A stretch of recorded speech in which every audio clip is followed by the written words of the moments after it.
Clara Morningstar's blood dripped onto the frozen ground as she knelt before the crowd, her wrists raw from the ropes, her face swollen from their fists. But she did not bow her head. 60 people had come to watch her die. Only one man in that crowd saw the truth, and he said nothing.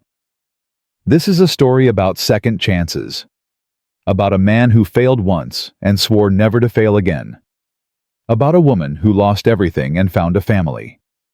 Subscribe now and follow Clara's journey to the end. Comment your city below. I want to see how far this story travels. The rope cut deep into Clara Morningstar's wrists. She could feel her own blood running down her fingers, warm against the December cold. Drip, drip, drip. Onto the hard-packed earth of Dry Bones Town Square. 60 souls had gathered to see her condemned. Men in dusty coats. Women clutching their children close. Old folks who should have known better. All of them wearing the same expression. Righteousness. Clara had seen that look before. On the faces of soldiers who'd burned her mother's village. On the face of the man who'd left her mother pregnant and alone. On every face that had ever looked at her and seen something less than human. She knew what righteousness meant. It meant someone was about to suffer. Clara Morningstar. Judge Elijah Whitmore's voice rolled across the square like distant thunder. You stand accused of witchcraft, of using devil magic to poison the livestock of honest Christian folk, of corrupting the morals of this community. Clara said nothing. What was there to say? The judge owned half the county. His son Marcus stood right behind him, unable to meet her eyes. The same Marcus who'd grabbed her arm 3 months ago and whispered that she'd make a fine wife whether she wanted to or not. The same Marcus she'd slapped so hard his nose bled. The same Marcus who'd told everyone she was a witch the very next day. Do you deny these charges? Judge Whitmore demanded. Clara lifted her chin. Her voice came out steady, clear as creek water. I deny nothing except your right to judge me. The crowd erupted. Shouts of witch and savage and worse things filled the air. Someone threw a rock. It caught her shoulder and she felt the impact like fire, but she didn't cry out. She would not give them that satisfaction. Enough. The judge raised his hand. Silence fell like a blade. The evidence is clear. Mrs. Patterson's milk cows died after you touched them. Mr. Henderson's horses went lame after you sang your heathen songs near his fence. My own son. His voice cracked with false emotion. My own son nearly fell victim to your seductions before God showed him the truth. Clara's eyes found Marcus in the crowd. He was staring at his boots. His hands were shaking. Coward, she thought. At least look at me while you destroy my life. The sentence, Judge Whitmore continued, is banishment. You will leave Dry Bones before sunset. You will take nothing but what you can carry. If you return, you will be hanged. If you speak against this family, you will be hanged. If anyone gives you shelter within 20 miles of this town. He paused, letting the threat hang in the air. They will share your fate. 2 men stepped forward. Rough hands grabbed her arms, hauled her to her feet. They shoved her toward a waiting wagon, throwing a small canvas bag after her. Everything she owned in the world. Everything she had left of her mother. Reduced to what fit in that pitiful sack. As they pushed her into the wagon bed, Clara's eyes swept across the crowd. She was looking for something. Someone. Anyone who might see the truth. Her gaze stopped on a man standing at the edge. He was tall, lean. Maybe 40 years old with silver threading through dark hair. He wore the clothes of a working rancher, worn but clean, practical but not poor. A scar ran down his left forearm, visible where his sleeve was rolled up. But it was his eyes that held her, gray as storm clouds. And in them, she saw something she hadn't expected. Recognition. He knew she was innocent. She could see it in the way he stood apart from the mob. The way his jaw tightened when the judge spoke. The way his hand kept drifting toward the Colt on his hip, then pulling back. He knew. And he was doing nothing. Clara held his gaze for a long moment. She didn't plead, didn't beg, just looked at him with all the disappointment of someone who had expected nothing and still been let down. Then the wagon lurched forward, and she was gone. Samuel Brennan stood in that square long after the crowd dispersed. The blood on the ground had already started to freeze. Dark drops on pale earth, like accusations he couldn't answer. He knew that woman was innocent, had known it the moment he saw Marcus Whitmore's eyes sliding away, unable to hold her gaze. A man who couldn't look at his accuser was a man with something to hide. Sam had learned that lesson in the war. It had saved his life more than once. But knowing the truth and speaking it were two different things. He had a ranch to protect, a nephew to raise, debts to pay, enemies he couldn't afford to make. Judge Whitmore owned the bank that held his mortgage, owned the men who surveyed property lines, owned half the lawmen in 3 counties. Fighting the judge meant losing everything. So Sam had stood there, said nothing, watched an innocent woman dragged away to die in the wilderness. Just like he'd stood in that field hospital tent while his brother Thomas bled out from a Confederate bayonet, too shocked to apply pressure to the wound. Just like he'd been 200 miles away chasing cattle while Martha coughed herself to death alone in their bed. Samuel Brennan, war hero, respected rancher, man who always did the practical thing, and lived with the ghosts of everyone he'd failed to save. Uncle Sam. Tommy's voice cut through his thoughts. The boy was 14, all elbows, and barely contained anger. He'd lost his father 6 months ago, had every right to be angry at the world. I saw what happened, Tommy said. That woman. They say she's a witch. They say a lot of things. Is it true? Sam finally turned away from the blood-stained ground. His nephew was looking at him with those sharp eyes, his brother's eyes waiting for an answer. No, Sam said quietly. It ain't true. Then why didn't you? Get the horses. We're going home. Tommy's face hardened with disappointment, but he did as he was told. They rode back to the ranch in silence. 5 miles of frozen trail with the sun already starting to sink toward the western ridge. Sam kept seeing that woman's face, those dark eyes that expected nothing and still managed to judge. Martha used to look at him like that. Right before she'd asked him not to go on the cattle drive. Right before she'd said something was wrong and she needed him home. Right before he'd left anyway. He pushed the memory down, buried it with all the others. The ranch came into view an hour later. Brennan's Crossing, his father had called it. 320 acres of hard-won earth that his grandfather had claimed under the Homestead Act back in '62. The house was low and weathered, built for survival rather than beauty. The barn needed patching. The corral held 4 horses and the memory of better days. And Dry Bones Creek, the reason his grandfather had chosen this spot, lay silent and still frozen solid for the 3rd winter in a row. Sam dismounted and led his horse to the barn. His mind was already turning to the work that needed doing. Fence repairs, feed rationing, the mortgage payment due in 3 weeks. Numbers he couldn't make add up no matter how many times he tried. Sam? The voice came from inside the barn. Sam's hand went to his Colt before he recognized it. Zeke. That you? Ezekiel Solomon stepped out of the shadows. 60 years old, built like an oak tree with hands that had shaped more horseshoes than most men had seen in their lives. He'd been a slave until the war ended. Now he was the best blacksmith in the territory and the only man Sam truly trusted. Got news, Zeke said. His voice was low, careful. Bad news. When isn't it? This is worse. Zeke glanced toward the house, making sure Tommy was out of earshot. Judge Whitmore came by the forge today, had me shoe his horse while he talked to the deputy. And he's going after your land, Sam. Says your grandfather's deed was never properly filed. Says he's got 30 days to prove it, or the whole thing goes to auction. Sam felt the blood drain from his face. That's impossible. My father showed me the papers. Everything was in order. Was it filed with the county courthouse? The question hit like a fist. Sam thought back. His grandfather had been so proud of that deed, had shown it to everyone who visited.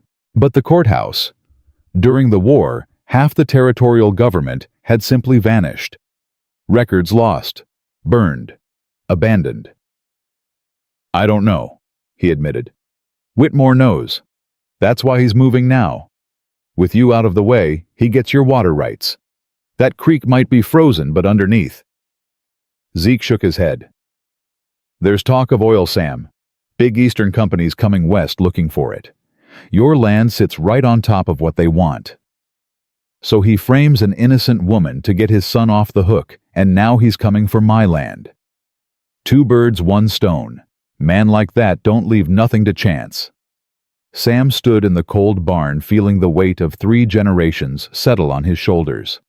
His grandfather had bled for this land. His father had died defending it. His brother Thomas had worked himself into an early grave trying to keep it running. And now some rich man in a fancy coat was going to take it all with paperwork and lies. What do I need to prove ownership? Sam asked. Surveyor's report. Affidavits from at least 3 neighbors swearing they've known your family on this land continuous since '62. Filing fees. Legal costs. Zeke paused. About $1,200 all told. Sam almost laughed. I got maybe 200 to my name. I know. So what am I supposed to do? Zeke looked at him for a long moment. When he spoke, his voice was gentle in a way Sam had rarely heard. Maybe that ain't the right question, Sam. Maybe the question is, what kind of man do you want to be when this is over? He left without waiting for an answer.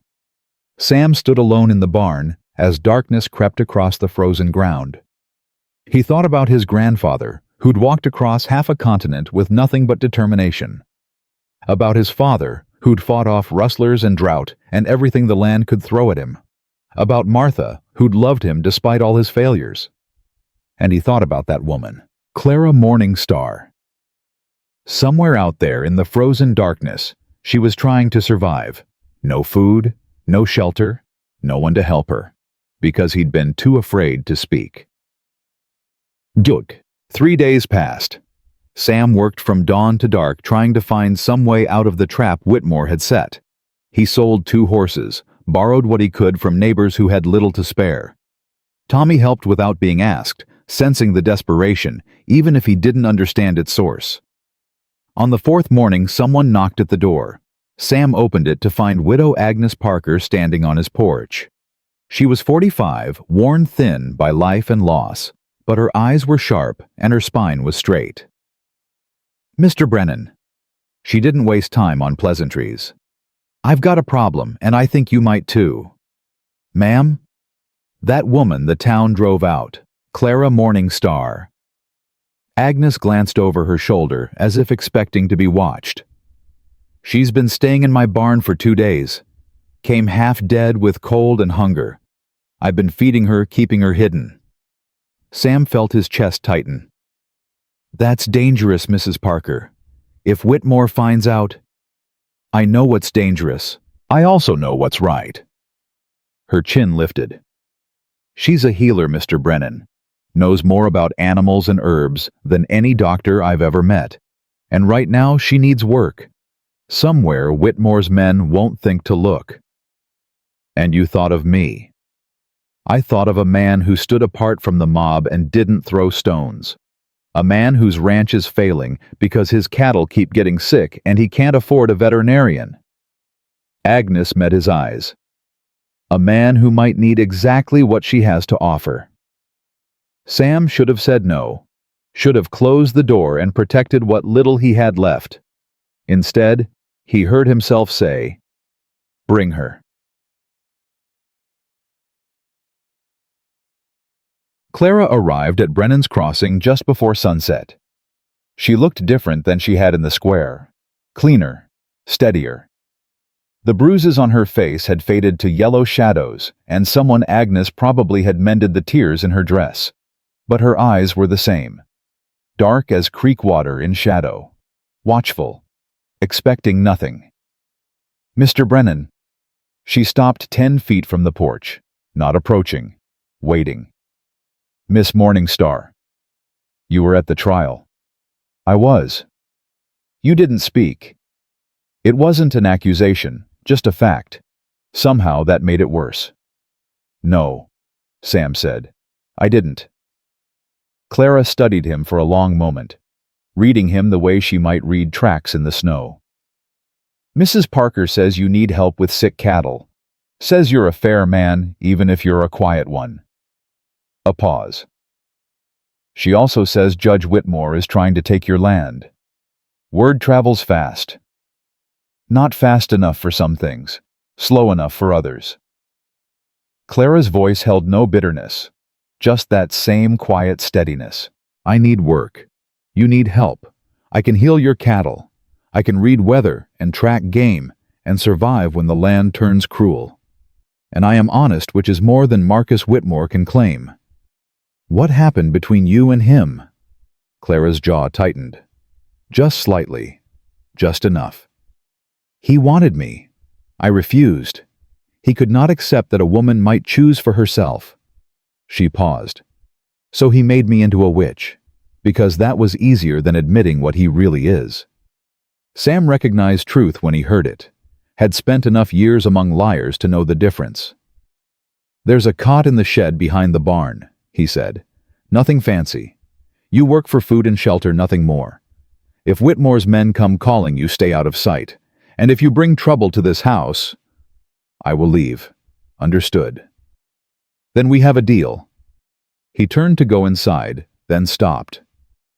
"Miss Morningstar." "Yes." Sam looked back at her.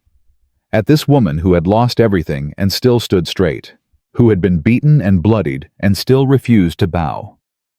"I'm sorry," he said, "for not speaking, at the trial." Clara's expression didn't change, but something in her eyes shifted, softened just slightly. "Sorry is just a word, Mr. Brennan. Show me what you mean." She walked past him toward the shed, leaving him standing on his porch with the weight of her challenge pressing down on his shoulders. "Show me what you mean." He thought of Martha, of Thomas, of all the times he'd been sorry, and all the times sorry hadn't been enough. Maybe this time could be different. Maybe this time he could do more than fail. That night, after Tommy had gone to bed, Sam sat at his desk and stared at the numbers that refused to add up. $1,200, 30 days, a lifetime of family history hanging by a thread. Through the window, he could see a faint light in the shed. Clara, probably. Settling into her new life, such as it was. He thought about what Zeke had asked him. "What kind of man do you want to be when this is over?" For 22 years since the war, Sam had been asking himself the same question, never finding an answer that satisfied. But maybe the answer wasn't something you found. Maybe it was something you chose. He looked at the paperwork spread across his desk. The debt notices, the threatening letters from Whitmore's lawyers, the impossible arithmetic of survival. Then he looked at the light in the shed, at the shadow moving behind the small window, at the woman who had nothing left but her pride and her knowledge and her refusal to break. "All right," Sam said quietly to the empty room. "All right." He didn't know yet what he was going to do. Didn't know how he was going to save his land, or protect this stranger, or keep his nephew safe from the storm that was coming. But for the first time in years, Samuel Brennan felt something other than defeat. He felt the first stirring of a fight he might actually be willing to have. The first week tested everything Sam thought he knew about survival. Clara worked harder than any hired hand he'd ever seen. She was up before dawn hauling water from the frozen well, feeding the horses, checking on the sick cattle before Sam even pulled on his boots. By the time he walked out to the barn, she'd already identified what was killing his herd. "Blackleg," she said, pointing to the swelling on a young heifer's leg. "Bacterial infection, gets into the muscle through cuts or scrapes. Left untreated, kills in 2 days. Can you fix it?" "I can try." She didn't promise. Sam noticed that. Clara never promised what she couldn't deliver. He watched her work for 3 hours that first morning. She gathered herbs from the frozen creek bed plants he'd walked past 1,000 times without noticing. Yarrow, comfrey, something she called rabbit tobacco that grew in the shelter of the barn wall. She crushed them with a mortar and pestle borrowed from his medical kit, mixed them with hot water until they formed a thick paste that smelled like the earth after rain. Then she talked to the heifer, not words Sam could understand. Something older. Something that rose and fell like wind through canyon walls. The sick animal, which had been wild-eyed with pain and fear, gradually settled. Its breathing slowed, its muscles relaxed. Clara applied the poultice and wrapped the leg with clean cloth. "Now we wait," she said. "That's it. The medicine helps, but mostly the animal must choose to heal." She met his eyes. "We can only invite. We cannot force." 3 days later, the heifer was walking. A week after that, she was sound. Sam didn't say anything about it. But that night, for the first time, he invited Clara to eat at the table instead of taking her meal to the shed. Tommy stared at his plate the entire time. The boy had been watching Clara with a mixture of fear and fascination since she arrived. He'd heard the stories in town. Witch, savage, devil's bride. The words had sunk into him the way water sinks into dry ground. But he'd also seen her heal that heifer, had watched her move among the sick cattle with hands that seemed to know exactly where the pain lived. "Is it true you can talk to animals?" Tommy blurted out. Clara looked up from her cornbread. "I can listen to them. That is not the same thing." "What's the difference?" "Talking is easy. Anyone can talk. Listening—" She paused, choosing her words carefully. "Listening means being quiet enough to hear what they are trying to tell you." "Can you teach me?" Sam's fork stopped halfway to his mouth. He hadn't expected that. Neither from the look on her face had Clara. "Perhaps," she said finally, "if you are willing to be patient." Tommy nodded, his expression more open than Sam had seen it in months. Something shifted in the room, something small but significant. The first crack in the wall the boy had built around himself since his father died. Sam caught Clara's eye across the table. She gave the slightest nod. They'd made progress. They both knew it. But progress had a way of drawing attention. 2 days later, Deputy Cole Hendricks rode onto the property. Sam saw him coming from the barn and felt his stomach drop. Cole was 25, earnest in a way that hadn't been beaten out of him yet, but he worked for Judge Whitmore. Everyone in the county worked for Judge Whitmore one way or another. "Mr. Brennan." Cole tipped his hat, staying mounted. A man who didn't plan to stay long. "Got a complaint from town." "What kind of complaint?" "Someone saw a woman matching Clara Morningstar's description walking near your property line yesterday." Cole's eyes drifted toward the barn, then back. "You wouldn't know anything about that, would you?"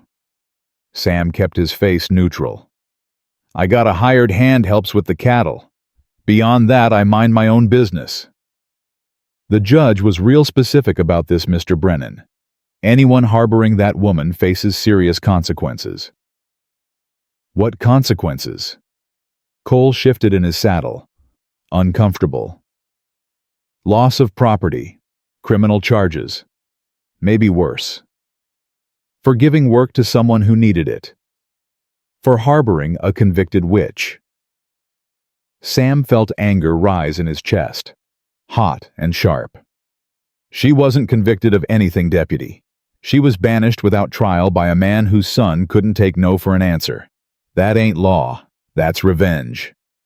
Cole's jaw tightened. "Careful, Mr. Brennan." "I'm always careful. But I ain't blind and I ain't stupid." Sam stepped closer to the horse. "You're a young man, Cole. Got your whole life ahead of you. Someday you're gonna have to decide what kind of man you want to be. The kind who follows orders even when they're wrong, or the kind who can look himself in the mirror." The deputy stared at him for a long moment. Something flickered in his eyes. Doubt maybe, or the first stirrings of conscience. Then he turned his horse and rode away without another word. Sam watched him go, knowing this wasn't over. Whitmore would be back, with more men, more threats, more pressure. The question was whether Sam would be ready. That night he found Clara sitting by the frozen creek. She wasn't singing this time, just sitting, staring at the ice as if she could see something beneath it. "Deputy came by," Sam said, settling onto a rock beside her. "I know. I was listening from the barn." "You heard what I said?" Clara turned to look at him. In the moonlight, her features seemed carved from something older than stone. "I heard." A pause. "You defended me." "Told the truth. That ain't the same as defending." "In this place, it might be." They sat in silence for a while. The wind whispered across the frozen water, carrying the smell of snow coming. "Why did you let me stay?" Clara asked finally. "The truth this time." Sam considered the question. Considered the answers he could give: practical reasons, financial reasons, reasons that made sense on paper. But Clara deserved better than excuses. "My wife died 3 years ago," he said. "Consumption. I was 200 miles away on a cattle drive when it happened. She asked me to stay, said she needed me, and I left anyway." Clara said nothing, just listened. "When I got back, she'd been in the ground for a week. Neighbors buried her. Neighbors sat with her while she coughed herself to death. Not me." Sam's voice roughened. "I wasn't there when she needed me. I chose work over her. Chose money over love. And I've been paying for that choice every day since. So I am your penance." "No." Sam shook his head. "You're my chance. To do right by someone when it matters. To not be the man who stands silent while innocent people suffer." He met her eyes. "I failed Martha. I failed my brother. I won't fail you." Clara held his gaze for a long moment. "You carry a lot of ghosts, Samuel Brennan." "Too many." "Then maybe it is time to let some of them rest." She stood and walked back toward the shed, leaving Sam alone with the wind and the ice and the weight of everything he'd lost. But something felt different now. Lighter somehow. As if speaking the truth had lifted some burden he'd been carrying so long he'd forgotten it was there. The trouble came 3 days later. Sam was teaching Tommy how to properly clean the Winchester when they heard hoofbeats. Fast. Multiple riders. Coming from the direction of town. "Get inside," Sam said, his voice sharp. "Now." "But—" "Inside, Tommy. Tell Clara to stay hidden." The boy ran. Sam grabbed the rifle and walked to the edge of the property, positioning himself where he had clear sightlines in both directions. 4 riders appeared on the road. Marcus Whitmore in front, younger than his father, but with the same cold eyes. Behind him rode 3 hired hands, hard men with harder faces. They stopped 20 feet away. "Mr. Brennan." Marcus's voice dripped with false politeness. "My father sends his regards." "Your father can keep his regards. What do you want?" "Just a friendly visit. Making sure you've had time to consider your situation." Marcus smiled, but it didn't reach his eyes. "The deed matter. The deadline. You've got 23 days left by my count." "I can count just fine." "Can you count to 1,200? Because that's what you need. And from what I hear, you're not even close." Marcus leaned forward in his saddle. "My father's prepared to make this easy on you. $2,000 for the land. Clean sale. You take your nephew and walk away with money in your pocket. This land has been in my family for 25 years. And in 23 days it won't be, one way or another." Marcus glanced toward the barn. "Unless, of course, you've got something my father wants even more than your water rights." Sam felt his blood turn cold. Meaning, that Apache woman, Clara Morning Star. Marcus's face twisted with something ugly. "She embarrassed me in front of the whole county. Made me look like a fool. My father wants her gone, but I want something more personal. She's not here." "Liar." Marcus's voice hardened. "We know she's been staying on your property. Deputy Hendricks confirmed it." So Cole had talked after all. Sam filed that betrayal away for later. Even if she was here, Sam said carefully, she'd be under my protection, and I don't hand people over to men who can't take no for an answer. Marcus's face flushed red. You're making a mistake, Brennan. Wouldn't be my first. For a long moment, nobody moved. Sam's finger rested on the Winchester's trigger guard. The hired men had their hands near their guns. The air itself seemed to hold its breath. Then Marcus smiled. A cruel, patient smile. 23 days, he said. Enjoy them while you can. He wheeled his horse and rode away, his men following. Sam stood in the yard until they disappeared over the ridge. When he turned around, Clara was standing in the barn doorway. She'd heard everything. You should not have done that, she said quietly. Done what told the truth. Made yourself his enemy. Clara walked toward him. Marcus Whitmore does not forgive, does not forget. You have put yourself and Tommy in danger for a woman you barely know. I know enough. You know nothing. Her voice sharpened. You do not know what I have lost, what I have survived. You see a woman who needs help, and you think you understand, but you do not. I have been running my entire life, Samuel, running from men like Marcus, running from people who see my skin and decide I am less than human. I don't see that. Then what do you see?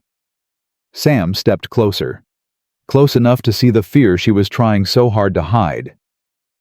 I see a woman who got knocked down and got back up, who lost everything and still refused to break, who works harder than anyone I've ever met and asks for nothing but a chance. He paused. I see someone worth protecting. Clara's eyes glistened, just for a moment. Then she blinked it away. You are a fool, Samuel Brennan. Probably. This will not end well. Maybe not, but I'd rather go down fighting for something that matters than live safe doing nothing. He met her eyes. Wouldn't you? Something shifted in her expression. The wall she'd built around herself cracked just slightly. Yes, she said softly. I would. They stood there in the fading light, closer than they'd ever been. Then Tommy's voice cut through the moment. Uncle Sam, come quick, something's wrong with Dusty. They ran to the barn together. Dusty was Sam's best horse, a gray gelding he'd had for 12 years. The animal that had carried him through the worst moments of his life. Now Dusty lay on his side in the stall, breathing in ragged gasps. His eyes were wild. Foam flecked his lips. Poison, Clara said immediately. She dropped to her knees beside the horse. Someone fed him something, recently, within the last hour. Sam's blood went cold. Marcus's men. They must have while we were talking. It does not matter how. What matters is saving him. Clara's hands were already moving, checking the horse's pulse, his gums, the dilation of his pupils. I need milk, as much as you have, and charcoal from the fire. Quickly. Sam ran. Tommy ran. For the next 3 hours, Clara fought for Dusty's life. She forced milk down the horse's throat to dilute the poison. Crushed charcoal and mixed it with water, making the animal swallow it to absorb whatever toxin was destroying him from the inside. And she sang. That same wordless song Sam had heard before. Rising and falling like prayer, like hope, like something too old for language. Dusty thrashed, screamed, nearly kicked Clara twice. But she didn't stop, didn't give up, just kept singing and working, and refusing to let death win. Near midnight, the horse's breathing finally steadied. Clara sat back exhausted.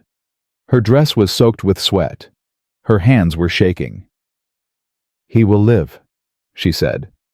The poison was meant to kill quickly, but we caught it in time. Sam stared at her.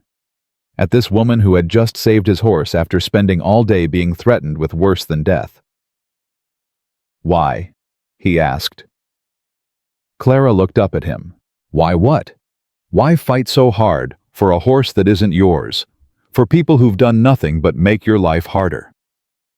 Clara was silent for a long moment. My mother taught me that all life is connected, she said finally. That when you save one creature, you save a piece of the whole world. That cruelty spreads like poison, but so does kindness. She looked at Dusty now, breathing peacefully. Marcus Whitmore tried to kill something you love to punish you for protecting me. If I let that happen, if I let his cruelty win, then he has already destroyed something in both of us. Sam felt something break open in his chest, something he'd kept locked away since Martha died. Clara, do not. She held up a hand. Do not say things you do not mean. I have had enough empty words to last a lifetime. Then let me show you. He reached out and took her hand, gently, giving her every chance to pull away. She didn't. We're going to beat them, Sam said. Whitmore, Marcus, all of them. We're going to save this land, clear your name, and build something they can never take away. You sound very certain. I am. Why? Sam squeezed her hand. Because for the first time in 3 years, I've got something worth fighting for. They sat together in the barn until dawn crept through the cracks in the wall. Tommy had fallen asleep in the hay, exhausted from the night's terror. Dusty breathed steadily in his stall, and something new had taken root between them. Something fragile, something real, something that scared Sam more than anything Marcus Whitmore could threaten. Because losing land was just losing land. But losing someone you were starting to love. That was a kind of death he wasn't sure he could survive again. The next morning, Sam rode to Zeke's forge with a new determination burning in his chest. I need your help, he said. Zeke set down his hammer and studied Sam's face. You look different. Something happened. Marcus came by yesterday, threatened Clara, poisoned my horse. And you didn't shoot him. Wanted to, didn't. Zeke nodded slowly. That's growth. I need to find proof that Whitmore's been manipulating land records. You said there's been talk. People who got cheated. If I can get enough of them to testify. You're talking about going up against the most powerful man in the county. I'm talking about doing what's right. Zeke was quiet for a long moment. There's a widow, he said finally. Mrs. Chen. Lost her ranch to Whitmore 2 years ago. Claims he forged her husband's signature on sale documents after the man died. She's got papers, proof maybe. But she's scared. Whitmore threatened her children. Where is she? Lives in a shack outside of town, barely surviving. Zeke met Sam's eyes. She won't talk to just anyone. Will she talk to you? Another pause. Then Zeke nodded. I'll ask. But Sam... His voice softened. You're walking into a hornet's nest. Whitmore doesn't lose. He destroys anyone who challenges him. Then maybe it's time someone challenged him anyway. Sam rode home with the first real hope he'd felt in weeks. He had a plan now. Gather evidence, find witnesses, build a case strong enough that even Whitmore's money couldn't make it disappear. 22 days left. It wasn't much time, but it was enough. It had to be enough. When he got back to the ranch, Tommy was sitting on the porch with Clara. The boy was listening intently as she pointed at something in the distance. See how the clouds stack up against the mountains? That means snow coming. Heavy snow, within 2 days. How do you know? My mother taught me. She learned from her mother. Each generation passes the knowledge down. Tommy's face held none of the fear it had shown a week ago. Just curiosity, openness, the beginning of trust. Sam watched them for a moment. This, he thought. This is what family looks like. Not blood, not obligation. Just people choosing each other. Again and again. Despite everything. He stepped onto the porch and they both looked up. Got news, he said. Might have found someone who can help us. Clara's eyes sharpened. Who? A woman Whitmore cheated. She's got evidence. Papers that prove he's been forging documents. Will she testify? Don't know yet, but it's a start. Tommy stood up. What can I do?" Sam looked at his nephew, 14 years old, already carrying more weight than any boy should have to bear. "You can help Clara prepare for the snow that's coming. Stock up firewood, make sure the animals have enough feed, and you can keep your eyes open." Sam's voice grew serious. "Marcus might try something else. We need to be ready." Tommy nodded, squared his shoulders. For just a moment, he looked exactly like his father. "I can do that," he said.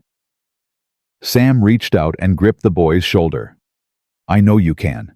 That night, as the temperature dropped and the first snowflakes began to fall, Sam sat at his desk and wrote a letter. To the U.S. Marshal's office in Austin. He laid out everything: the fraudulent banishment of Clara Morningstar, the threats against his property, the poisoned horse, the pattern of corruption that stretched back years. He didn't know if it would help. The federal government moved slowly when it moved at all. But it was one more piece of the puzzle, one more weapon in an arsenal he was building from nothing but determination and desperation. Through the window he could see the light in Clara's shed. She was still awake. He thought about going out there, about sitting with her the way they'd sat by the creek. But something held him back. Not fear exactly, something more complicated. The knowledge that whatever was growing between them couldn't be rushed. That trust was built slowly through action, not words. That some things were worth waiting for. Sam sealed the letter and set it aside. Tomorrow he would send it. Tomorrow he would visit Mrs. Chen. Tomorrow the real fight would begin. But tonight he would rest. Because the storm was coming. And he needed to be ready.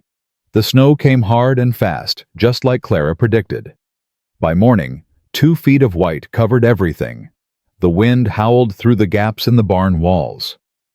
The temperature dropped so low that ice formed on the inside of the windows. But Sam couldn't wait for the weather to break. "I'm riding to see Mrs. Chen," he told Clara at breakfast. Zeke set up a meeting. "In this storm, you'll freeze before you get halfway there. Can't afford to wait. Every day that passes is another day Whitmore has to plan something worse." Clara's jaw tightened. "Then I'm coming with you." "No. Someone needs to stay with Tommy. Keep the animals alive." "Tommy can handle it. He's been learning fast." Sam shook his head. "If something happens to me out there, he'll need you here. Both of you need to stay safe." Clara stood up from the table. Her eyes flashed with something between anger and fear. "You are not going alone." "Clara, I have survived worse cold than this. I know how to read the snow, how to find shelter, how to keep a man alive when his body wants to give up." She stepped closer. "You need me." Sam looked at her for a long moment. She was right. He knew she was right. But the thought of putting her in danger made his chest tight. "If something happens to you, then we die together. Better than you dying alone and me living with the guilt." Clara's voice softened. "You said you wanted to show me, not just tell me. This is showing. Let me help." Sam felt the last of his resistance crumble. "All right, get your warmest clothes." They left Tommy in charge of the ranch with strict instructions. Keep the fire burning. Check on the animals every 2 hours. Don't open the door for anyone. The boy had nodded solemnly. "I won't let you down, Uncle Sam." "I know you won't." Sam hugged him. It was the first time he'd done that since the boy arrived. Tommy stiffened for just a second, then hugged back hard. "Come back," Tommy whispered. "I will. I promise." The ride to Mrs. Chen's place should have taken 2 hours. In the storm, it took 4. Sam and Clara pushed through drifts that reached the horses' chests. The wind cut through their coats like knives. Twice they had to stop and shelter behind rock outcroppings just to catch their breath. But Clara guided them true. She read the snow the way most people read books, found paths through the drifts, located a creek bed they could follow when the wind got too fierce, spotted the abandoned line shack where they warmed up for 20 minutes before pushing on. "How do you know all this?" Sam asked, his teeth chattering. My mother's people lived in country worse than this. You learn or you die. Clara pulled her scarf tighter. The land is not your enemy, Samuel. It only becomes your enemy when you stop paying attention. They reached Mrs. Chen's shack just before noon. It was barely more than a lean-to. Weathered boards held together with hope and stubbornness. Smoke trickled from a crooked chimney. Sam dismounted and approached the door. He knocked 3 times. Waited. The door cracked open. A face appeared. Chinese. Weathered. Eyes that had seen too much pain to trust anything. Mrs. Chen, I'm Samuel Brennan. Zeke Solomon sent me. I know who you are. Her English was accented but clear. You're the one fighting Judge Whitmore. Yes, ma'am. Then you're either very brave or very stupid. She opened the door wider. Come in before you freeze, both of you. The inside of the shack was barely warmer than outside. A small fire struggled in a makeshift stove. 2 children sat in the corner wrapped in blankets watching the strangers with wide eyes. Mrs. Chen was perhaps 50. Small, thin, but her spine was straight and her gaze was steady. Zeke says you have evidence, Sam said. Proof that Whitmore forged documents. I have papers. Whether they prove anything? She shrugged. In this county, proof only matters if someone is willing to look at it. I'm willing. Mrs. Chen studied him for a long moment. Then her eyes moved to Clara. You're the one they called a witch. Clara met her gaze. I am. My husband said Whitmore would destroy anyone who challenged him. He tried to fight. Tried to prove our land was stolen. Mrs. Chen's voice cracked. They found him dead 3 weeks later. Said it was an accident. Said he fell from his horse. I'm sorry. Sorry doesn't feed my children. But there was no anger in her voice. Just exhaustion. Why should I help you? Why should I risk what little I have left? Sam leaned forward. Because if we don't stop him, Whitmore will keep doing this. Keep stealing, keep destroying, keep killing anyone who gets in his way. He paused. Your husband died trying to do the right thing. Don't you want his death to mean something? Mrs. Chen's eyes glistened. He was a good man, better than this place deserved.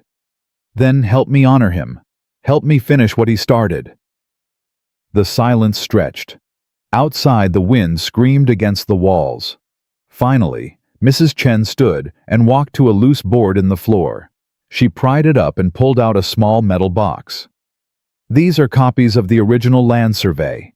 My husband made them before Whitmore's people lost the originals. She opened the box. Inside were folded papers, yellowed with age. And this is a letter from the county clerk, written to my husband 2 weeks before he died. It says the signature on our sale documents doesn't match any official records. Says someone altered the paperwork after my husband signed. Sam's heart pounded. The clerk wrote this. He was an honest man. Whitmore had him fired a month later. He left the territory. I don't know where he went.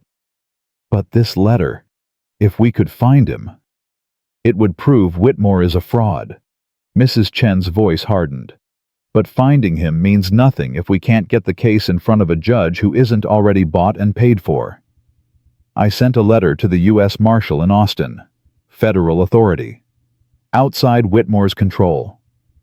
For the first time, something like hope flickered in Mrs. Chen's eyes. You think they'll come? I don't know, but I'm not waiting to find out. Sam stood. Can I take these papers? I'll make copies. Return the originals to you. Mrs. Chen hesitated. Then she handed him the box. My husband believed in justice. Believed that truth would win in the end. Her voice trembled. He was wrong. But maybe with enough people fighting, maybe this time it can be different. Clara, who had been silent through the entire conversation, finally spoke. It will be different, because this time we're not fighting alone. She reached out and took Mrs. Chen's hand. Your husband's courage lives on in you, in your children, and now in us." Clara's voice was fierce. "Whitmore thinks he can break people by taking what they love. But he's wrong. Every person he hurts becomes another enemy, another witness, another voice calling for justice." Mrs. Chen's tears finally fell. "I've been so scared, so alone." "You're not alone anymore." They stayed another hour sharing what food they had, warming the children, making plans. Mrs. Chen agreed to write down everything she remembered about her husband's case. Every detail, every name, every date. By the time Sam and Clara left, the storm had finally begun to ease. But another storm was waiting for them at home. They saw the smoke from a mile away, black against the white sky, rising from exactly where the barn should be. Sam kicked his horse into a gallop. Clara followed. His mind raced. Tommy, the animals, everything he'd built. Please, please let him be safe. They crested the hill, and Sam's worst fears took shape before him. The barn was burning. Flames leaped through the roof. The horses were screaming somewhere in the chaos, and Tommy was on the ground, not moving. Sam threw himself off his horse before it stopped. He ran to his nephew, dropped to his knees. "Tommy, Tommy, can you hear me?" The boy's eyes fluttered open. Blood ran from a gash on his forehead. "Uncle Sam." His voice was weak. "They came. 3 men. I tried to stop them." Who did this?" Didn't recognize them. Wore bandanas. "But one of them?" Tommy coughed. "One of them said to give you a message. Said this is what happens when you don't take the offer." Marcus. It had to be Marcus. Clara was already moving. "I'll get the horses out. See to the boy." She ran toward the burning barn. "Clara, no. It's too dangerous." But she was already gone, disappearing into the smoke. Sam's heart split in 2 directions. His nephew bleeding on the ground. The woman he was starting to love running into an inferno. He couldn't save both. He couldn't Uncle Sam. Tommy grabbed his arm. "Go, help her. I'm okay. Sam looked at his nephew, at the blood on his face and the determination in his eyes. So much like his father, so much stronger than he knew. "I'll be right back." He ran. The heat hit him like a wall. Smoke filled his lungs. He could barely see, barely breathe. "Clara!" No answer. He pushed deeper, found the stalls. 3 horses still trapped wild with terror. And there was Clara, fighting to open the last gate, fighting to free Dusty, the horse she'd saved from poison just days before. "The beam!" Sam shouted. "It's going to fall." Clara looked up. Above her, a massive timber groaned and cracked. Sam didn't think, just moved. He tackled her sideways just as the beam crashed down. They rolled together through the smoke and ash. The heat singed his clothes. His lungs screamed for air. But they were alive. They stumbled out of the barn together, dragging Dusty behind them. The other horses had already fled through the broken fence. Behind them, the structure collapsed in a roar of flame and sparks. Everything they'd stored for winter. Feed, tools, saddles and harnesses and supplies. Gone. Sam and Clara lay in the snow, coughing, gasping. Their faces were black with soot. Their clothes were smoking. But they were alive. "You saved me," Clara said between coughs. "You saved my horse first. Seemed only fair." She laughed. Actually laughed. There in the snow with everything burning around them. And Sam found himself laughing too. Because what else could they do? Tommy limped over, his face pale but his eyes fierce. "They're going to pay for this," the boy said. "Whoever did this, they're going to pay." Sam pulled himself to his feet, looked at the ruins of his barn, at the blood on his nephew's face, at the woman beside him who had nearly died trying to save his animals. "Yes," he said, "they are." That night they huddled in the house while the barn smoldered outside. Zeke arrived just before dark, having seen the smoke from town. He brought blankets and food and news that made Sam's blood run cold. "Whitmore's calling a special town meeting tomorrow. Says he's got evidence you've been harboring a dangerous fugitive. Says he's asking the town council to authorize a search of your property." "A search? He just burned down my barn." "Can't prove that. His son's been in town all day, made sure plenty of people saw him." Zeke's face was grim. "This is how he works, Sam. Destroys you with one hand while shaking hands with the other." Clara spoke up. "What happens if they search and find me here? You get arrested, maybe worse, and Sam loses any chance of fighting for his land." Silence fell over the room. Tommy's voice broke it, small but determined. "So we don't let them find her." Everyone looked at the boy. "There's the old mine shaft. Half-mile up the creek bed. Dad showed me once. Said Grandpa used it for storage during the Indian Wars." Tommy met Sam's eyes. "They won't think to look there. No one's used it in years." Sam felt pride swell in his chest. "That's good thinking, Tommy. It's what Dad would have done." Clara shook her head. "I won't hide while you face Whitmore alone." "You have to," Sam said. "Just for tomorrow. Just until we figure out our next move. And if there is no next move, if he keeps coming and coming until there's nothing left." Sam took her hands in his. They were trembling. "Then we go down fighting. Together. But not tomorrow. Tomorrow, you stay safe. You let me handle the town council. And when this is over..." He paused. "When this is over, I'm going to ask you something important, and I want you to still be alive to answer." Clara's breath caught. "What kind of question?" Sam smiled. The first real smile since the fire. The kind that changes everything. The town meeting was chaos. Every citizen of Drybones had packed into the town hall. They filled the benches and lined the walls and spilled out onto the porch. Sam stood at the front facing Judge Whitmore and his son Marcus, facing a crowd that had already made up its mind. "Samuel Brennan," Judge Whitmore's voice rang with authority. "You have been accused of harboring a convicted criminal. How do you answer?" "She wasn't convicted of anything. She was banished without trial." "Semantics. The woman is dangerous. She cursed my son. She poisoned cattle throughout this county. Your son couldn't handle rejection. And the only poison in this county comes from men who think they can buy justice." Gasps rippled through the crowd. Marcus stepped forward, his face red with fury. "You'll pay for that, Brennan." "I'm already paying. Someone burned my barn yesterday, attacked my nephew. Would your son know anything about that, Judge? Careful with your accusations.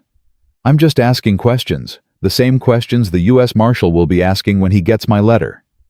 The judge's face went pale for just a second, just long enough for Sam to see the fear beneath the arrogance. "You wrote to the federal authorities? Did you think I wouldn't?" Sam pulled out Mrs. Chen's papers. "I also have evidence that you've been forging land documents for years, stealing from families, destroying anyone who gets in your way." The crowd murmured. People looked at each other, doubt beginning to spread. "Lies." Judge Whitmore slammed his fist on the table. "This man will say anything to protect that savage woman." "She's not a savage. She's a healer. She saved my cattle, saved my horse when someone..." Sam looked directly at Marcus. "Tried to poison him." "This is outrageous. What's outrageous is that you've run this county like your personal kingdom for 20 years. What's outrageous is that honest people lose their homes while you get richer. What's outrageous," Sam's voice rose, "is that you think you can destroy me just because your son can't accept that a woman said no." The room went silent. Marcus's hand dropped to his gun. "Don't." Zeke's voice came from the back of the room. He stepped forward, his massive frame blocking the aisle. "Don't even think about it. This doesn't concern you, blacksmith. It concerns everyone in this room." Zeke looked around at the crowd. How many of you have been cheated by the Whitmores? How many have lost land, lost money, lost family members who died in accidents after crossing them? Hands began to rise, one at first, then another, then a dozen. Judge Whitmore's face twisted with rage. You'll all regret this. Maybe. Sam stepped toward him. But we'll regret it together. And there are more of us than there are of you. Before anyone could respond, the door burst open. Deputy Cole Hendricks stood there breathing hard. His face was pale. Judge Whitmore, you need to come outside. Now. What is it? Riders coming. From Austin. Cole swallowed. Federal marshals, sir. A whole company of them. The room erupted. Sam felt his heart soar. His letter. They'd actually responded. Judge Whitmore pushed through the crowd, his son following. Sam was right behind them. Outside, a column of riders approached the town. 10 men in dark coats, badges glinting in the winter sun.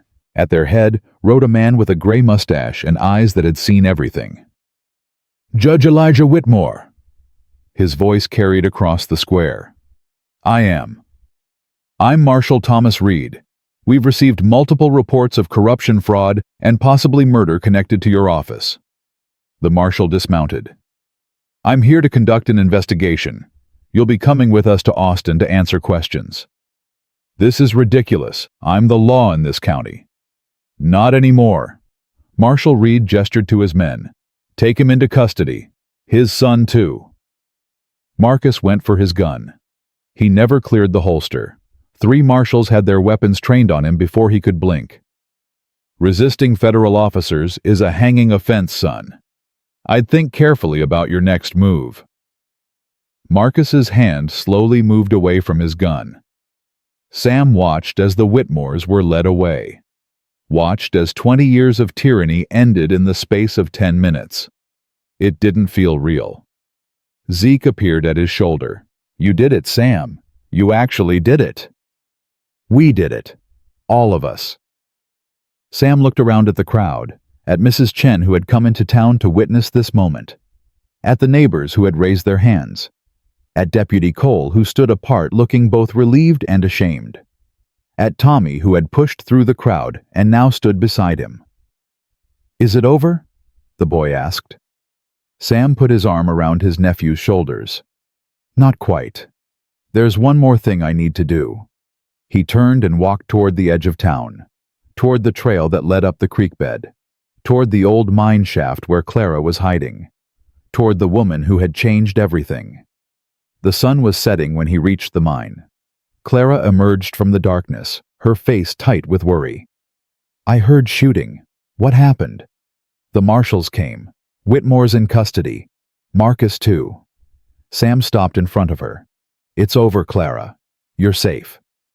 Her knees buckled. Sam caught her, held her as she shook. I never thought. I didn't believe. She couldn't finish. I know.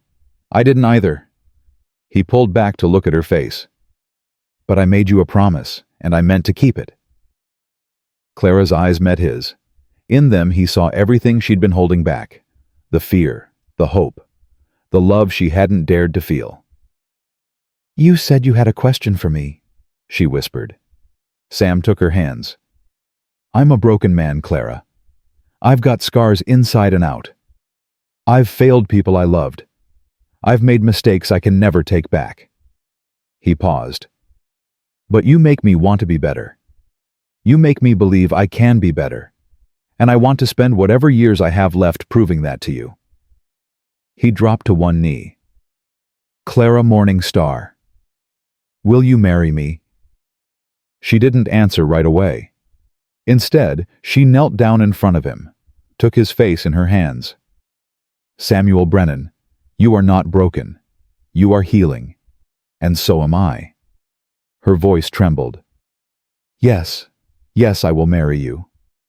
He kissed her, there in the fading light, with the snow falling soft around them. And for the first time in 3 years, Samuel Brennan felt whole. The news of Judge Whitmore's arrest spread through the territory like wildfire. Within 3 days, people Sam had never met were riding onto his property to shake his hand. Families who had lost land to Whitmore's schemes. Widows whose husbands had died under suspicious circumstances. Men and women who had been silent for years, too scared to speak. Now they spoke. Marshal Reed set up headquarters in the town hall and began taking statements. The list of Whitmore's crimes grew longer by the hour. Forged documents, stolen property, bribery, intimidation, and at least 4 deaths that looked less like accidents the closer anyone examined them, including Mrs. Chen's husband. "They're going to hang him," Zeke told Sam on the 4th morning. "Both of them, judge and son. The evidence is overwhelming." Sam should have felt satisfied, should have felt victorious. Instead, he felt hollow. "It doesn't bring back what they destroyed," he said. "Doesn't rebuild my barn. Doesn't give Tommy's father back. Doesn't erase what Clara went through. No, but it stops them from destroying anyone else." Sam nodded slowly. That had to be enough. It had to be. Clara found him an hour later sitting by the frozen creek. She didn't say anything at first, just settled beside him and waited. "I keep thinking about Martha," Sam said finally. "About how different things might have been if I'd stayed, if I'd been there." "You cannot change the past, Samuel." "I know, but I can't stop wondering." Clara took his hand. Her fingers were warm despite the cold. "My mother used to say that grief is love with nowhere to go. That the pain we feel for those we've lost is just the love we still carry for them." She paused. "Your love for Martha doesn't disappear because you love me now. It becomes part of the foundation we build on." Sam turned to look at her, at this woman who had lost so much more than him and still found strength to comfort others. "How did you get so wise?" "Suffering. It's an excellent teacher if you survive the lessons." He almost smiled. Almost. Then Tommy came running from the house. "Uncle Sam Ryder's coming, Marshal Reed's with them." They walked back together to meet the approaching party. Marshal Reed rode at the front, his face grave. Behind him came 2 deputies and a wagon. "Mr. Brennan." The marshal dismounted. "We have a problem." "What kind of problem?" "Judge Whitmore escaped custody last night, killed one of my men, and disappeared into the territory." Sam felt his blood turn to ice. "What about Marcus?" "Still in custody, but the judge—" Reed's jaw tightened. "He left a message. Said he's not finished with you. Said you took everything from him and he's going to return the favor." Clara's hand found Sam's. Her grip was tight. "So he's coming here," Sam said. "Most likely. I'm leaving 2 deputies to protect your property, but the rest of my men are spread thin, searching. Whitmore knows this land, knows every hiding place. He could be anywhere." "I don't need deputies." Reed looked at him sharply. "Mr. Brennan, this is my fight, has been from the start." Sam squared his shoulders. "Leave the deputies in town to protect the families there. Whitmore's coming for me. Let him come." "That's suicide." "Maybe. But I won't hide while other people put themselves in danger on my account." The marshal studied him for a long moment. "You're either the bravest man I've ever met, or the most foolish." "Probably both." Reed almost smiled. "I'll leave 1 man. Deputy Hendricks. He volunteered specifically." Sam looked past the marshal to where Cole sat on his horse, his young face determined. "Cole, I thought you worked for Whitmore." "I did. I'm not proud of it." Cole dismounted and approached. "When I saw what he really was, what I'd been helping him do..." He swallowed hard. "I need to make this right, Mr. Brennan. Please, let me help." Sam remembered what he'd said to Cole weeks ago, about deciding what kind of man he wanted to be. The boy had chosen. "All right," Sam said. "You can stay."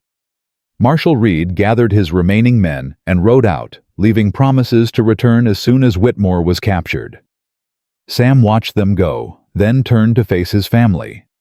Tommy stood straight, trying to look older than his 14 years. Clara's face was calm, but her eyes held that fierce determination he'd come to love. And Cole Young, scared desperate to prove himself, waited for orders. "We need to prepare," Sam said. "Whitmore won't come at us straight on. He's too smart for that. He'll wait for an opportunity, try to catch us off guard." "What do we do?" Tommy asked. "We don't give him that opportunity. Someone on watch at all times, day and night. Nobody goes anywhere alone." He looked at Clara. "Can you set up some kind of warning system, tripwires or something?" "I can do better than that. My mother's people had ways of knowing when enemies approached. The land speaks if you know how to listen." "Then listen. Whatever you need, we'll get it." They worked through the day and into the night. Clara strung thin wires across the approaches to the property attached to tin cans filled with pebbles. She scattered dry leaves in patterns that would rustle if disturbed. She even convinced Tommy to help her collect certain plants that, when burned, would create a specific smell. "If you ever catch this scent on the wind run," she told the boy, "it means someone has crossed the outer boundary." "That's amazing," Tommy breathed. "Can you teach me more?" "When this is over, I will teach you everything." Sam spent the day checking weapons. The Winchester was cleaned and loaded. His Colt was oiled and ready. He found his father's old shotgun in a trunk and prepared that too. Cole helped where he could, but Sam could see the young man's nerves fraying. "You don't have to stay," Sam told him. "Yes, I do." Cole's voice was steady despite his fear. "I spent 2 years pretending not to see what Whitmore was doing. People got hurt because I looked the other way. Mrs. Chen's husband, that woman from Silver Creek who fell down a mine shaft." He shook his head. "I can't fix what I didn't do, but I can make sure it doesn't happen again." "That takes courage?" "It takes shame. Courage is what comes after if you're lucky." Night fell. They ate a cold supper and set up a watch rotation. Sam took first shift sitting on the porch with the Winchester across his lap. The hours crawled by. Every shadow seemed to move. Every sound made his heart jump. Around midnight, Clara came out to sit with him. "You should sleep," he said. "I can't. My mind won't stop." "What's it telling you?" Clara was quiet for a moment. "It's telling me that I've spent my whole life running. From soldiers, from men who wanted what I wouldn't give, from towns that called me witch and savage and worse." She paused. "I'm tired of running, Samuel. I want to stand somewhere and know that no one can drive me away." "You have that here. This is your home now. Is it? Or is it just another place I'll have to leave when the next storm comes?" Sam reached for her hand. "I can't promise you there won't be more storms. This world is hard and people are cruel and bad things happen to good people." He squeezed her fingers. "But I can promise that whatever comes, you won't face it alone. Not ever again." Clara leaned into him. Her head rested against his shoulder. "I never thought I'd have this," she whispered. "A place, a family, someone who sees me as I am and doesn't look away." "I could never look away from you." They sat together until Cole came to relieve Sam's watch. Then they went inside, and for the first time, Clara didn't go to the shed. She stayed. 3 days passed without incident. The tension wound tighter with each hour. Tommy grew jumpy. Cole barely slept. Even Clara's calm seemed strained. But Whitmore didn't come. On the morning of the 4th day, Zeke rode onto the property with news. "Found something you need to see," he said. "Up by the old Crawford place." "What is it?" "Better if you come look yourself." Sam hesitated. Leaving the property felt wrong, like walking into a trap. "I'll come with you," Clara said. "No, stay with Tommy." "Samuel. Please, if something happens to me, he'll need you." Sam touched her face. "I'll be careful. I promise." The ride to the Crawford place took an hour. The old homestead had been abandoned for years, its buildings slowly collapsing back into the earth. Zeke led Sam to what had once been a root cellar. "Found this yesterday," Zeke said. "Been used recently. Supplies, bedding, fresh tracks leading south." Sam examined the cellar. Zeke was right. Someone had been living here. "Whitmore?" "That's my guess. Looks like he was watching your place from here. Could see most of your property from that ridge." Sam's blood chilled. All those days they'd been preparing, Whitmore had been watching, learning their routines, their weaknesses. The tracks lead south, toward town, but they could circle back. Sam stood very still, thinking. South toward town, away from the ranch, which meant either Whitmore had given up and run, or he wanted them to think he'd run. "We need to get back. Now!" They rode hard, pushing the horses to their limits. But they were still a mile away when Sam saw the smoke. Not the house, not this time. The shed, Clara's shed. And standing in front of the burning building, holding a gun to Tommy's head, was Judge Elijah Whitmore. Sam pulled his horse up hard. Zeke stopped beside him. "Easy," Whitmore called out. "Come any closer and the boy dies." Clara was on her knees nearby, her hands tied behind her back. Cole lay motionless on the ground, alive or dead. Sam couldn't tell. "Let them go," Sam shouted.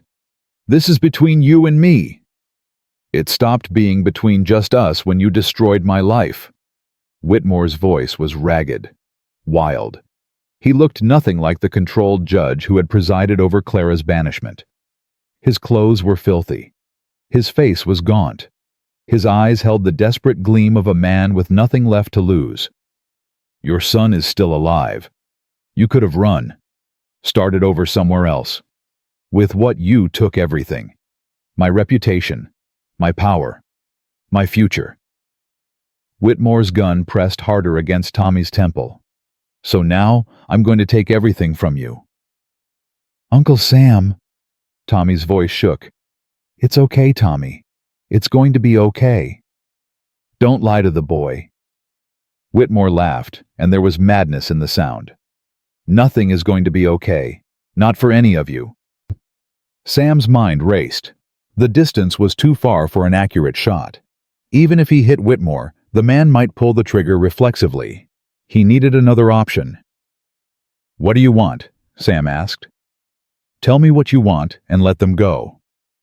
"I want you to suffer, the way I've suffered." Whitmore gestured with his free hand. "Get off the horse, both of you. Drop your weapons." Sam exchanged a glance with Zeke.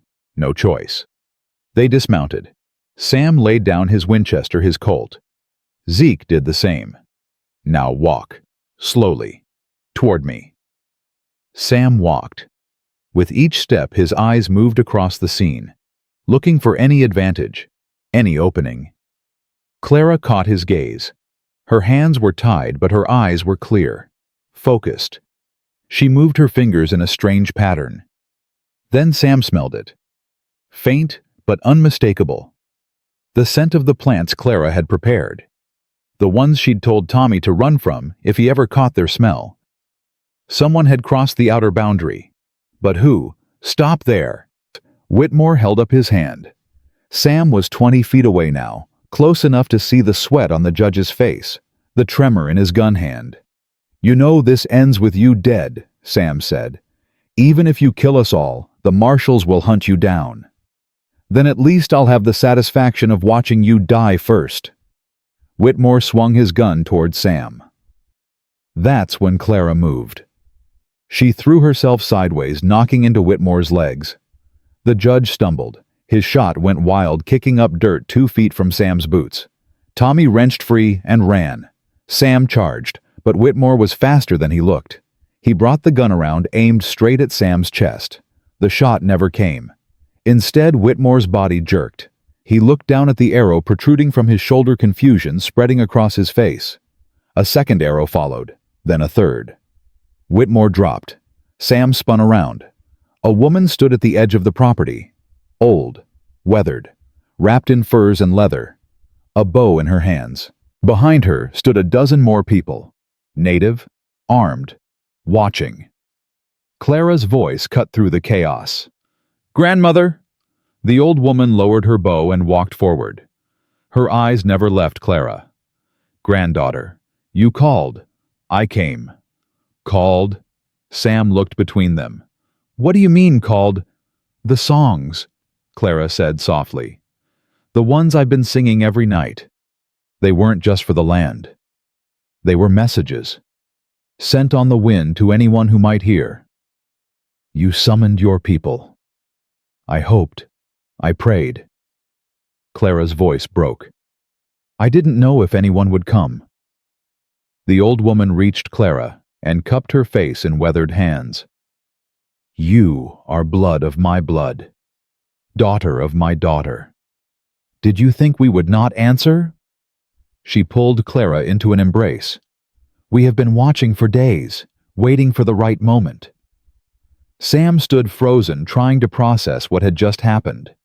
Whitmore groaned on the ground, still alive but bleeding badly. Tommy ran to Cole, who was stirring now, a lump on his head, but breathing steadily. And Clara, fierce, strong, independent. Clara was crying in her grandmother's arms like a child. Zeke appeared at Sam's shoulder. "Well," he said quietly, "didn't see that coming." "Neither did I." The old woman, Elena Clara called her, tended to Whitmore's wounds just enough to keep him alive for the marshals. Her people helped rebuild the shed that had burned. They shared food and stories and songs that Sam didn't understand, but felt in his bones. That night, sitting around a fire with Clara's family and his own, Sam finally understood something that had eluded him for years. Family wasn't blood. Family was choice. It was showing up when people needed you. It was fighting for the ones you loved, even when the odds were impossible. It was strangers who became brothers, and enemies who became allies, and a woman who had been driven out of one world and found another that welcomed her home. "You're quiet," Clara said, settling beside him. "Just thinking." "About what?" Sam looked around at the gathered faces. Tommy laughing at something one of Clara's cousins said. Zeke trading stories with Elena. Cole helping prepare food with the focus of someone trying to earn his place. "About how wrong I was," Sam said. "For so long I thought I had to do everything alone. Thought asking for help was weakness. Thought I could only rely on myself. And now I know that's the biggest lie a man can tell himself." He took her hand. "We need each other, Clara. All of us. The only way to survive this world is together." Clara leaned her head against his shoulder. "My mother would have liked you." "Yeah." She always said the measure of a man wasn't what he could do alone. It was what he was willing to do for others. Clara's voice softened. "You've proven yourself by that measure, Samuel Brennan, many times over." They sat together as the fire crackled and the stars wheeled overhead. Tomorrow the marshals would return. Whitmore would face justice. The legal matters surrounding Sam's land would finally be resolved. But tonight, none of that mattered. Tonight, there was only this moment, this family, this love that had grown from the ashes of everything they'd lost. Marshal Reed arrived the next morning with a company of men and a wagon to transport Whitmore. "You've had quite a time of it," the marshal said, surveying the scene. Clara's people had melted back into the wilderness at first light, leaving no trace of their presence except for the shed that now stood stronger than before. "You could say that. The judge will hang. So will his son. The evidence is irrefutable." Reed handed Sam a document. "This is for you. Official recognition of your land claim. Properly filed, properly witnessed. No one will ever challenge it again." Sam took the paper with hands that trembled. 25 years. 3 generations of blood and sweat and tears. Finally recognized. Finally secure. "Thank you," he managed. "Thank yourself. You're the one who fought for it." Reed mounted his horse. "Take care of that family of yours, Mr. Brennan. You've earned some peace." Sam watched the marshals ride away with Whitmore bound in the wagon. Then he turned to face Clara, Tommy, and Cole, his family, as unlikely as that seemed. "What now?" Tommy asked. Sam smiled. Now we rebuild. Better than before. Clara took his hand. Tommy grinned. Cole straightened with new purpose. And Drybones Creek, which had been silent for so long, began to sing again in the distance. Water returning to parched earth. Life returning to land that had nearly died. Hope returning to hearts that had almost forgotten what hope felt like. The wedding took place on a March morning when the first wildflowers pushed through the thawing ground. Clara's grandmother Elena performed the ceremony by Drybones Creek, which now ran clear and strong after the winter's heavy snows. Sam stood in his best suit, the one he'd worn to marry Martha 20 years before. Clara wore a dress of white deerskin that Elena had brought from the settlement, decorated with beadwork that told the story of her mother's people. Tommy served as best man, standing tall in new clothes that Zeke had helped him pick out in town. Cole stood witness, his deputy's badge polished to a shine, and gathered around them were the people who had become family, Mrs. Chen with her children, widow Agnes Parker, neighbors who had once been strangers. "Do you take this woman?" Elena asked in her accented English. Sam looked at Clara, at the woman who had come to him with nothing and given him everything. "I do, with all that I am and all that I have. And you, granddaughter, do you take this man?" Clara's eyes glistened. "I do, for as long as the creek runs and the wind blows and the stars remember our names." Elena bound their hands together with red cord, the old way symbolizing two lives becoming one path. "What is joined cannot be broken," she declared. "What is loved cannot be lost. What is built together will stand against all storms." Sam kissed his bride while the gathered witnesses cheered. And somewhere in the distance, a hawk cried out a sound that Elena later told him was a blessing from the spirits. That night, after the celebration had wound down and the guests had gone home, Sam and Clara sat together on the porch of the house that was now truly theirs. "Mrs. Brennan," Sam said, testing the words, "that's going to take some getting used to. I thought about keeping Morning Star, adding it to yours." Clara smiled. "Clara Morning Star Brennan. It's long, but it honors both sides." "I like it." They sat in comfortable silence, watching the stars emerge one by one. "What are you thinking?" Clara asked. "About the future. About everything we need to build." Sam squeezed her hand.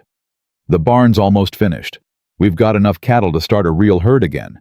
And with the money Mrs. Chen helped us recover from Whitmore's estate, we can finally stop surviving and start living."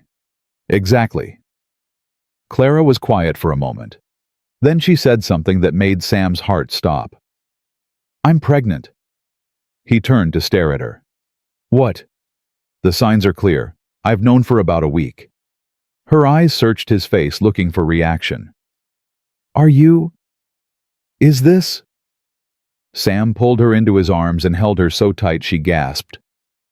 "This is everything," he whispered against her hair. "Everything I never thought I'd have again."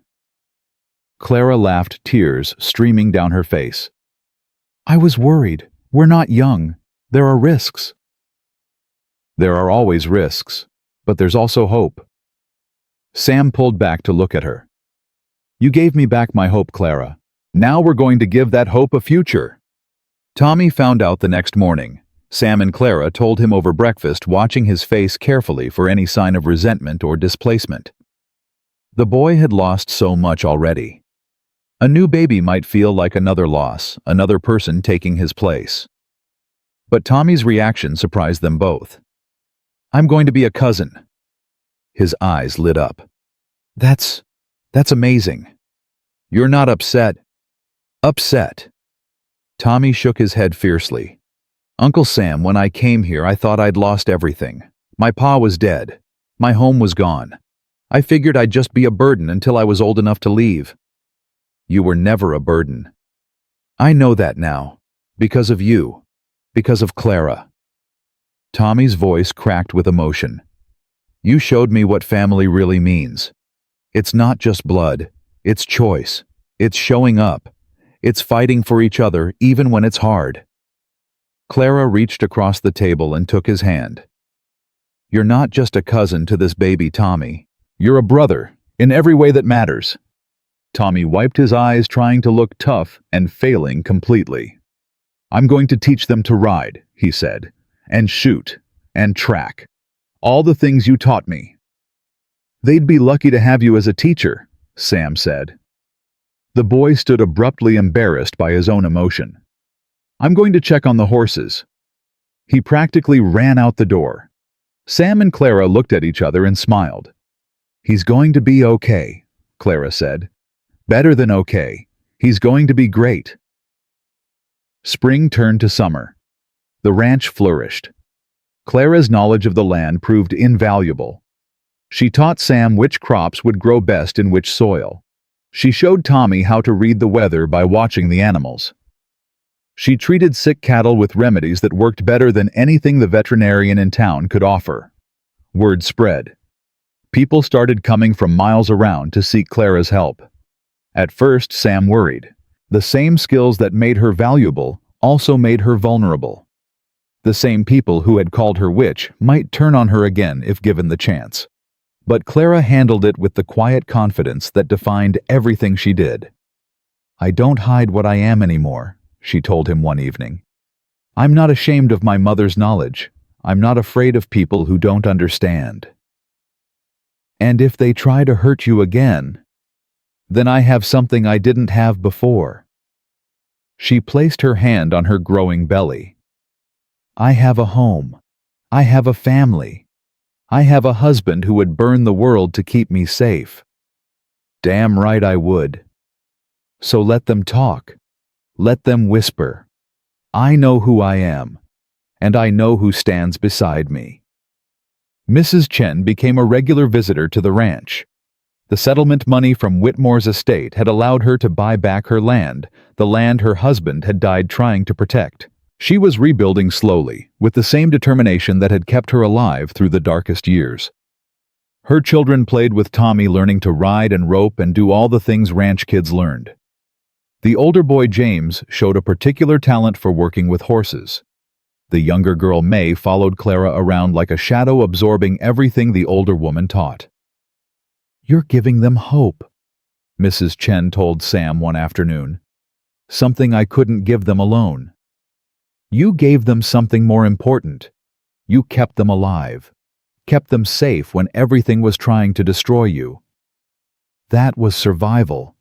This," she gestured at the children laughing in the corral, "this is living. There's a difference." "I'm learning that." Cole Hendricks had become a permanent fixture around the property. After the Whitmore business concluded, he'd resigned as deputy and asked Sam for work. The young man was still carrying guilt over his years of looking the other way. Working the ranch seemed to help. "You're good with the cattle," Sam told him one day. "Got a natural instinct." "My grandfather was a rancher. Before the war. Before we lost everything." Cole's voice was distant. "I used to think I'd never get that life back. Figured it was gone forever. Nothing's gone forever. Not if you're willing to work for it." "Is that what you learned, fighting Whitmore?" Sam considered the question. "I learned that giving up is the only way to truly lose. As long as you're still standing still fighting, there's always a chance." He clapped Cole on the shoulder. "You made mistakes. We all do. What matters is what you do next." "What I do next is make sure no one else gets hurt because I was too scared to speak up." "That's a good start." The baby came in early October. Clara's labor was long and difficult. Elena arrived 2 days before, somehow knowing the time was near. She took charge immediately, sending Tommy and Cole to fetch supplies, while she and Sam attended to Clara. 18 hours of pain. Of fear. Of Sam holding Clara's hand and feeling utterly helpless. "You should wait outside," Elena told him more than once. "I'm not leaving her. Men don't belong in the birthing room."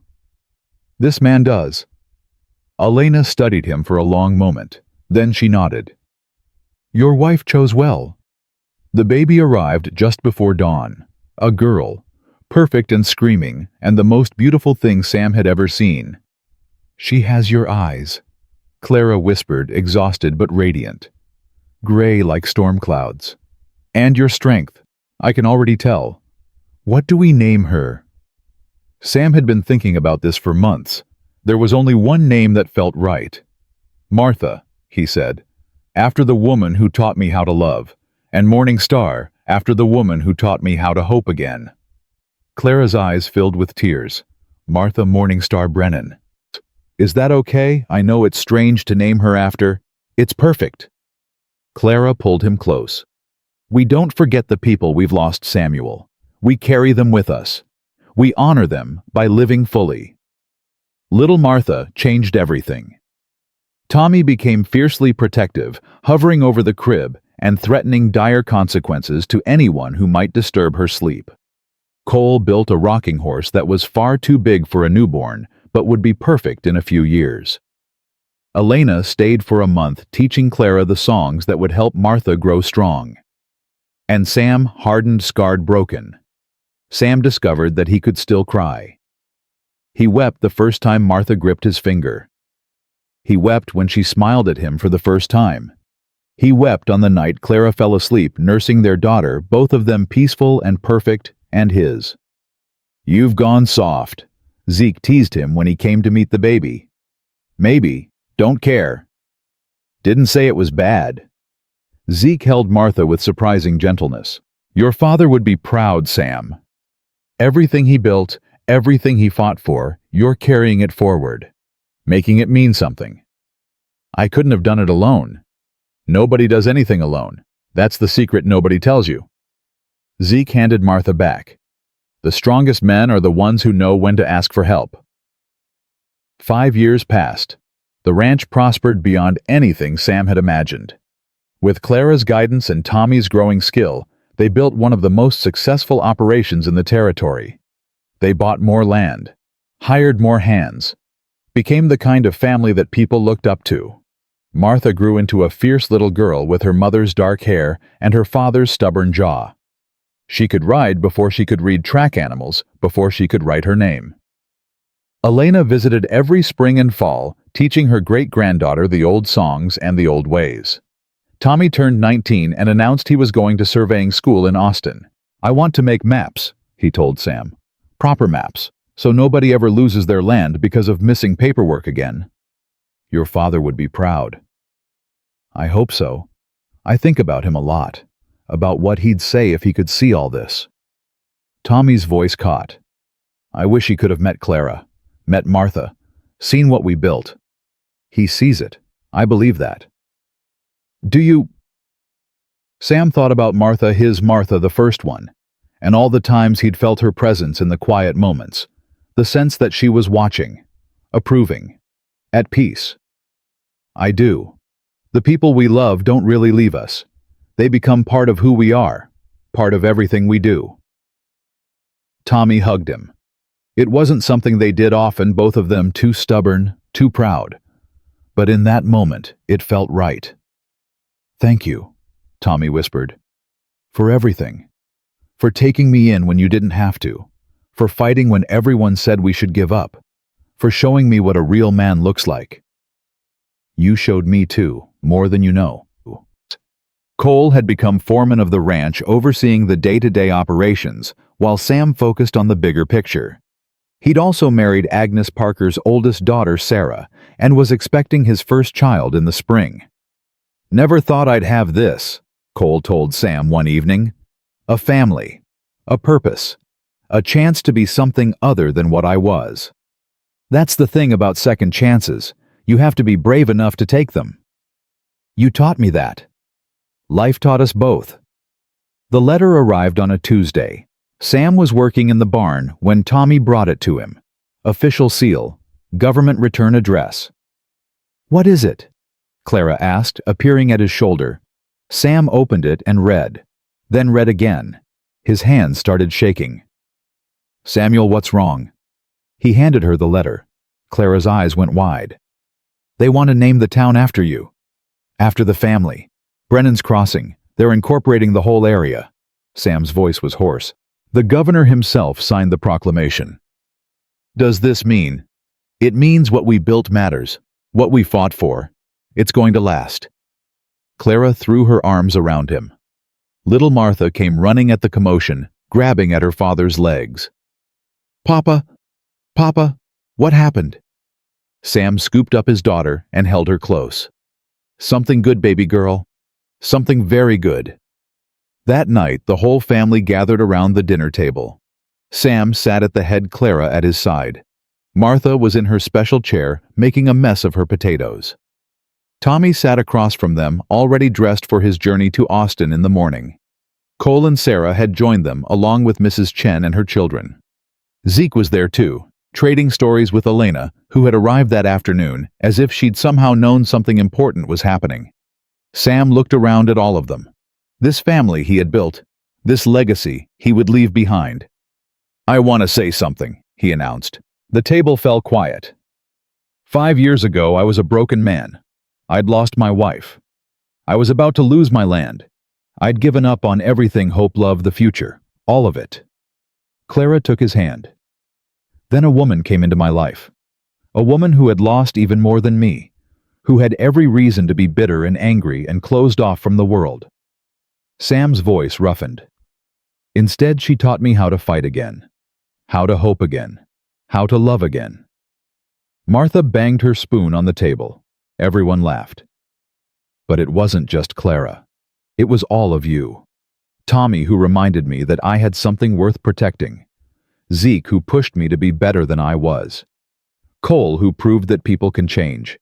Mrs. Chen, who showed me that courage comes in many forms. Elena, who welcomed a stranger into her family. He raised his glass. The governor can name this town whatever he wants, but to me it'll always be named after everyone at this table. Everyone who chose to stand together when standing alone would have been easier. To family, Clara said, raising her glass. To family, everyone echoed. They drank, they ate, they laughed and cried and told stories until the moon was high and little Martha had fallen asleep in her father's arms. Later that night, after everyone had gone home and the house was quiet, Sam carried his daughter to bed, then joined Clara on the porch. They sat in their usual spot, watching the stars. "Do you ever regret it?" Clara asked. "Regret what?" "Any of it. The fighting, the danger, the pain." Sam thought about the question. He thought about the trial where he'd said nothing while Clara was condemned. He thought about the fire that destroyed his barn. He thought about Whitmore's gun pointed at Tommy's head. He thought about all the moments when giving up would have been easier than going on. "No," he said finally. "Not 1 second of it." "Why not?" "Because all of it led here, to this moment, to you, to Martha, to everything we have." He pulled Clara closer. "The pain was the price, and I'd pay it again 1,000 times over." Clara kissed him softly. "My mother used to say that the best stories are the ones that hurt before they heal." She was right. She usually was. They sat together as the night deepened and the stars wheeled overhead. Somewhere in the darkness, Dry Bones Creek sang its eternal song of water and stone. And in the house behind them, a little girl dreamed of horses and wildflowers and a future bright with promise. Samuel Brennan had spent 47 years learning what it meant to be a man. He'd learned that strength wasn't about standing alone. He'd learned that courage wasn't the absence of fear, but the decision to act despite it. He'd learned that love wasn't something you fell into, but something you built day by day, choice by choice. And he'd learned that family, true family, was the greatest legacy any man could leave behind. The land would remember them. The town would carry their name. The children would tell their story. And the creek would keep singing long after they were gone, carrying their memory forward into a future they had helped create. This was their triumph. This was their legacy. This was enough.